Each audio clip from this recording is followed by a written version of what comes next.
Welcome to the 2025 All right, right now we will listen to the SMU Mustangs women's basketball players with their head coach alongside with their women's basketball players. Obviously, a new chapter in SMU women's basketball. You welcome a new coaching staff and 15 new players, 12 of those being transfers, plus 3 freshmen. Have you had any sleep? No. Do we ever sleep? No, but it's been great. I think it's great to have the challenge of building something new from a clean slate, a new start, new energy. So I'm just ecstatic about it. I mean, one advantage you have is that 8 of those new faces are veterans, graduates or seniors. Can you talk about how that experience factor was maybe important to you and your staff as you went into recruiting to SMU? Yeah, it was really important because I think nowadays, it's very hard to move freshmen.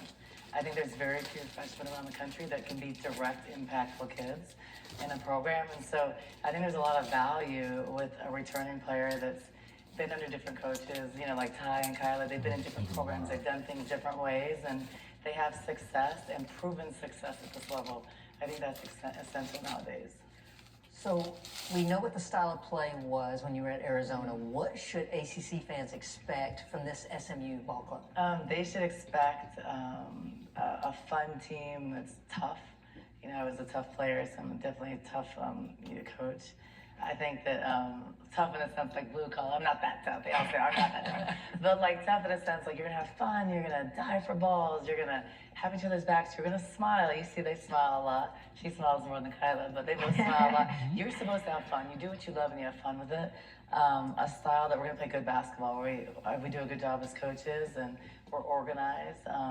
And I think, it's funny, I look at this team and our personnel and our strengths. We're going to shoot a lot more threes than probably I've ever shot because I'm not like a 27 three-point shooting team per game, but they can all shoot and they love to shoot. They don't like to post up and stuff, they love to shoot. So we're going to shoot a lot more threes than I ever could have imagined. Don't give them the game plan. I know, okay. Not 27, I'll tell you that, but they love to shoot the three. I'm like, dang, but they can shoot really well. Adia, you kind of hung your hat on. You've been a defensive-minded coach, and offense has fed off of that. Should we expect more of that? Yeah, so the problem is, it's so funny because people always say, oh, a defensive-minded coach. I'm really not. Like, I love the offense and defense, but with the personnel I had, who I could recruit, I could always manufacture points off of defense with our personnel because we always got athletes. So I think that you're going to see us, when we're great defensively, we're really good offensively. So I think you'll see us dictate on defense, but not a 50-point a game. Like, I don't think that's a fun style of basketball. So create off defense to make easy scoring opportunities, but I think you're gonna see some damn good offense. Ty, I gotta ask this. Interstate rivals, Arizona State, Arizona, for multiple years, and now you go to play for Adia. Was there anything that was like, oh, this is not who I thought you were, since she's been your head coach? And kind of talk us through that recruiting process.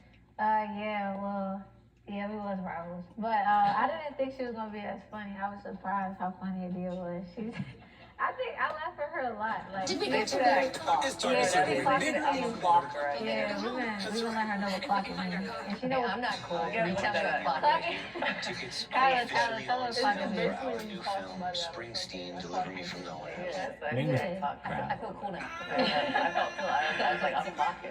So during the process, it was really exciting just talking to her, getting to know her. I felt like when I first met her, she had a lot of confidence, but she didn't know that I was playing basketball. I already knew who she was prior to just watching her national championship stint. So like I already admired her from afar, and just talking to her, like I thought she was the person I thought she was gonna be. Like she seemed not cocky, like she's confident. Yeah, confident. I guess. And I want a coach that's confident, even borderline cocky. So, yeah, and believe in me. So I thought the process was good. We got along really well. A fun story too, and I'll make it quick. So, just like a month ago, she told me she still had some videos. Yeah. So after the press conference, we played with ASU a couple times. She always would come up, and we would trap her. We'd do all these things. She'd always go back to the beginning of the story. And after the game, I didn't remember this. But I guess I said good things about her.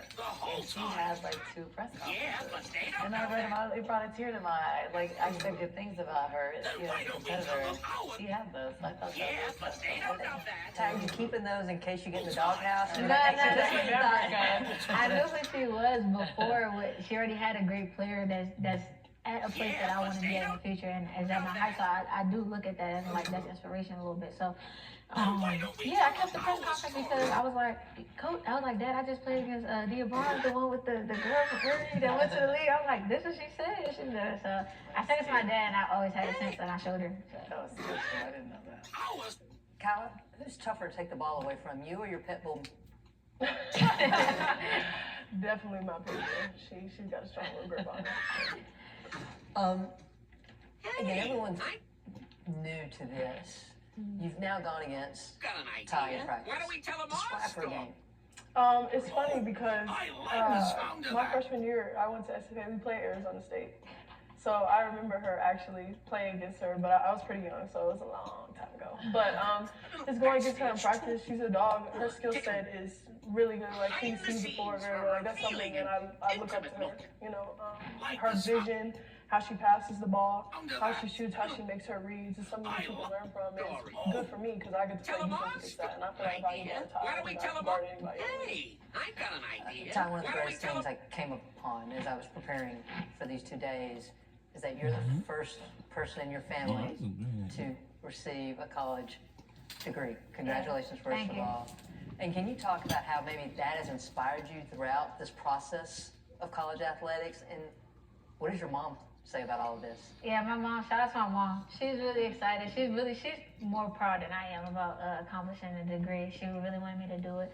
And I think when I was going through the process, I'm still in the process, so it's kind of hard to realize like your accomplishments as you're going through it because I've always had one goal and I'm so focused on that goal.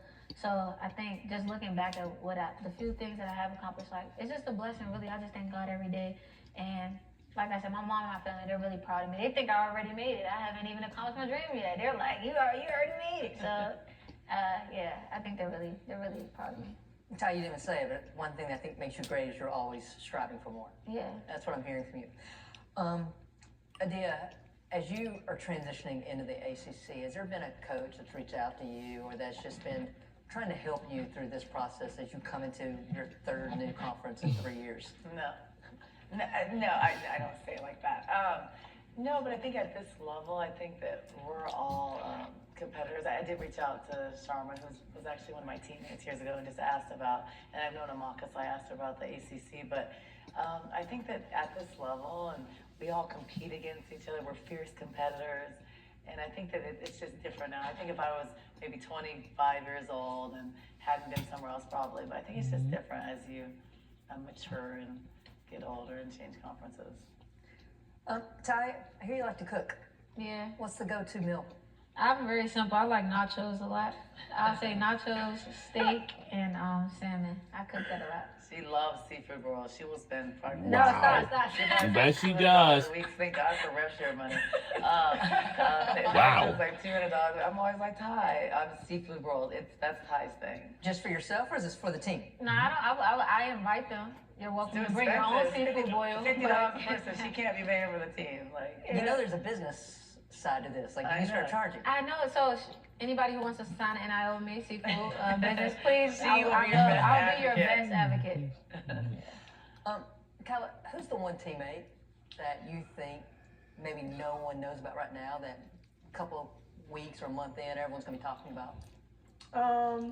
Zara King. She's a sophomore. She just transferred from Cal. She's a little young, so she's, obviously gonna have to gain some experience, but the type of game she has, like, she's very hard to guard. She works hard, she has great attitude, it's not something ever in practice we're like, all right, come on, Zara, like, come on, fix your, like, no, she always has a good attitude. She's always practicing her hardest, and I just think that she's gonna be a real tough cookie. and she fits our system really well. I think style plays really important. She's athletic, so she can press and play defense and shoot the three. And she's going to be a really, really good player for us. I think she will surprise some people. All right, last question for you guys, and I know this is all new, but you've heard enough, and you're at SMU now. When I say this, give me a one-word answer for each of you, and Kyla, we'll start with you. ACC women's basketball, what's the one word that comes to mind? Greedy. Guards. That too. I think elite. And one of the reasons why I say elite is because I think there's very few conferences that are very high academic and very good athletics. So I think that when you have both, and we did have that at the Pac-12, I think that's what made the Pac-12 a Conference of Champions years ago. It had great academics in amazing cities and great athletics. And I think having two of those things is special. And there's a lot of top conferences that they just don't have that. And I think also leadership. We have a tremendous leader. And I think that's one of the things that's going to separate the ACC from other leagues. And I think it's really going to explode this year. Awesome. Thank you so much, SMU. Good luck this season. Thank you. All right.